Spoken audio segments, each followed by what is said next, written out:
Dans un couple, les petits moments fabriquent les grands moments. C'est ça qu'il ne faut pas oublier. C'est la façon de se voir dans la journée, de s'aider, de s'épauler, mais aussi de se frôler, de se mettre une main sur l'épaule, de rire d'une façon complice, de se regarder pendant une seconde du désir.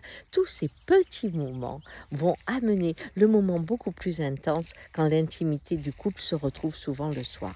Eh bien, cette image que vous avez là, c'est la même image pour le monde. Ce sont les petits ruisseaux qui font les grandes rivières. C'est en passant sur ce multiple qu'on arrive à nourrir quelque chose de grand. Et je crois que ce tempo de je donne et je reçois, eh bien c'est l'inspire et l'expire. Et que le monde est aussi soumis à cela. Par exemple, on prend après la guerre, on pourrait dire qu'on était dans l'expire.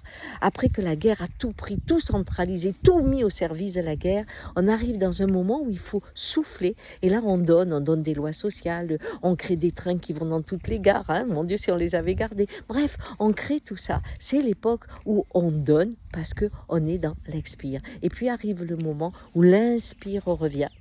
Et à ce moment-là, tout est verticalisé, toutes les richesses sont regroupées. On n'a plus des petites gares, on a des TGV et des déserts rassurés, bien sûr. Mais c'est le moment de l'inspire. Alors, ça, c'est le rythme du monde.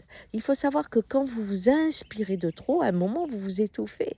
Donc, on est à l'époque peut-être où il va falloir donner à nouveau pour ne pas mourir.